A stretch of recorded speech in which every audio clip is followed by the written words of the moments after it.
देश और दुनिया में डकैत और दस्युओं के लिए कुख्यात हुई चंबल अब इको टूरिज्म का केंद्र बन गई है।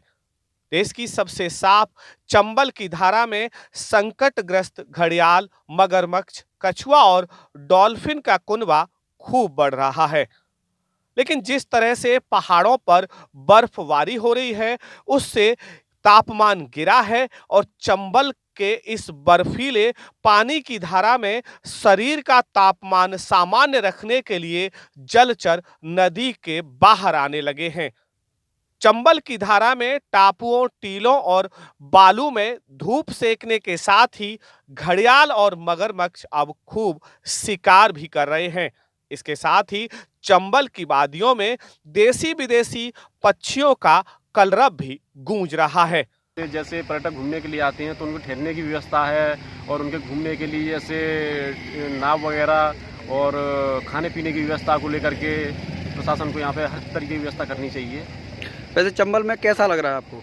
चंबल में बहुत ही अच्छा है, पर कुछ सुविधाएं हैं जो नहीं यहाँ पे मिल पा रही हैं, जैसे लॉज वगैरह, रिसोर्ट वगैरह यहाँ पे होती तो शायद ज़्यादा बेहतर होता, क्योंकि यहाँ ठहरने की जो हमारे यहाँ पे वो है थोड़ा दूर है, जरार पे है, हमारे पनाट में नहीं है, तो वो चीज़ होना। मैं यहाँ चंबल देखने आया हूँ। चंबल में तो देखने के लिए कई जगह हैं, मगरमच्छ हैं, घड़ियाल हैं, डॉल्फिन है, बाकी और भी काफ़ी जगह हैं, रंग बिरंगे पक्षियाँ हैं, टापुओं पर अटकिलियाँ करती हुई कछुए हैं। इन दिनों विदेशी भी पक्षी आ जाते हैं यहाँ पे? हाँ, काफ़ी विदेशी पक्षी हैं, मगर उनके नाम तो नहीं मालूम है, हम पढ़ते हैं।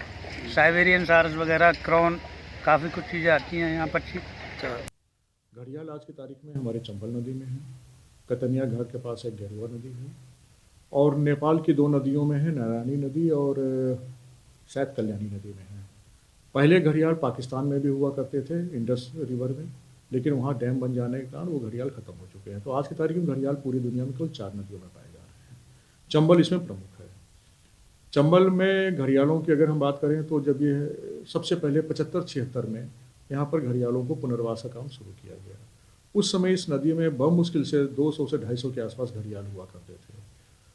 तब घड़ियालों के सर्दियों में जो घड़ियाल फरवरी के महीने में जो नेस्टिंग करते हैं, अंडे देते हैं, अंडे यहाँ से इकट्ठे किए जाते थे और कुकरेल ब्रीडिंग सेंटर हम भेजते थे, और धौलपुर में मुरैना के पास एक देवरी का ब्रीडिंग सेंटर है मध्य प्रदेश वालों को, वहाँ जाते थे और वहाँ अंडों की हम रेयरिंग करते थे।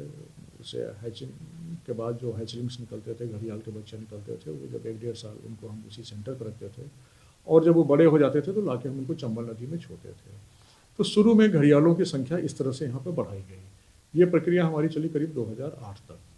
8 में जब हमारे पास काफ़ी पर्याप्त संख्या में घड़ियाल हो गए तो हमने ये आर्टिफिशियल जो हम एक अंडों को इकट्ठा करके और उससे बच्चे निकाल करके ला के डालते थे, ये प्रक्रिया हमने बंद कर दिया।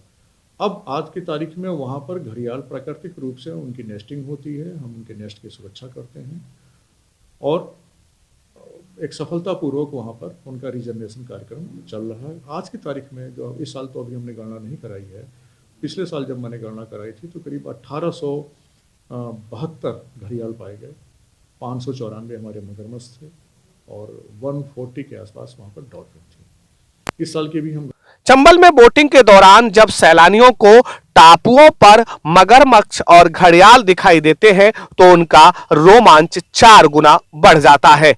जलचर धूप निकलने के दौरान ही खूब शिकार भी कर रहे हैं। इसके साथ ही देसी विदेशी पक्षी भी खूब चंबल की वादियों में कलरव करते हैं, जिससे पर्यटक आनंदित होते हैं।